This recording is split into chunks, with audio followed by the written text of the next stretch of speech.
Nous corrigeons l'activité 12, page 85 dans cette vidéo. C'est tout simplement une modification de l'exemple 9. Et donc cette fois-ci, les couleurs doivent être jaune, rouge, violet, bleu et vert. Donc il y en a 5. Ce qui veut dire qu'on va devoir rajouter ici... Alors déjà, on va changer les premières. Donc jaune, rouge, ensuite violet, bleu et vert. Ça veut dire évidemment que le vert, eh bien, il va falloir compter jusqu'à 4. Puis ensuite, pour le bleu, eh bien... Non, d'abord on voulait le bleu et ensuite le vert. Et donc, on va jusqu'à 5 pour le vert.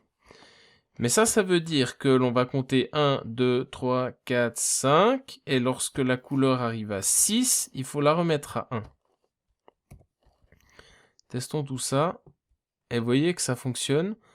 Donc jaune, rouge, violet, bleu, vert, jaune, rouge, violet, bleu, vert, etc. On voit bien également dans la fenêtre de sortie que l'on a 1, 2, 3, 4, 5, 1, 2, 3, 4, 5, 1, 2, 3, 4, 5. Comme je le disais, il y a une autre possibilité de faire ça qui est un peu plus élégante et astucieuse. C'est donc de ne pas utiliser cette instruction if qui remet le numéro de couleur à 1, mais d'utiliser l'opérateur modulo à l'intérieur du test. Donc, si on exécute le programme comme ça, on aura 1, 2, 3, 4, 5, 6, 7, 8, 9, 10, 11, 12, 13, il va continuer, puis là il va pas changer le stylo.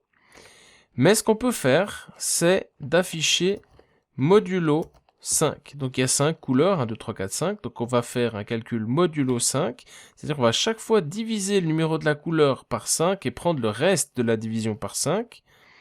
Donc si on fait ça et qu'on exécute le programme, on voit que ça fait 1, 2, 3, 4, 0, 1, 2, 3, 4, 0, 1, 2, 3, 4, 0, 1, 2, 3, 4.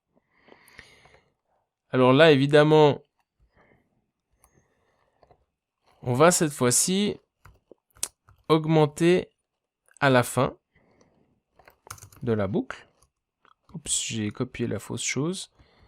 C'est pas ça que je voulais copier. Donc on va incrémenter la variable nombre de couleurs à la fin. Comme ça, on aura bien 0, 1, 2, 3, 4, 0, 1, 2, 3, 4, 0, 1, 2, 3, 4. Ça, c'est quand même correct. Et donc là, ce qu'on peut faire cette fois-ci, c'est la chose suivante. Ici, on va faire, si le numéro de couleur, quand on le divise par 5, ça donne 0, eh bien, ça va être du jaune. Donc on numérote un peu différemment les couleurs, hein. Le rouge va devenir la couleur numéro 1, le violet 2, le bleu 3 et le vert 4.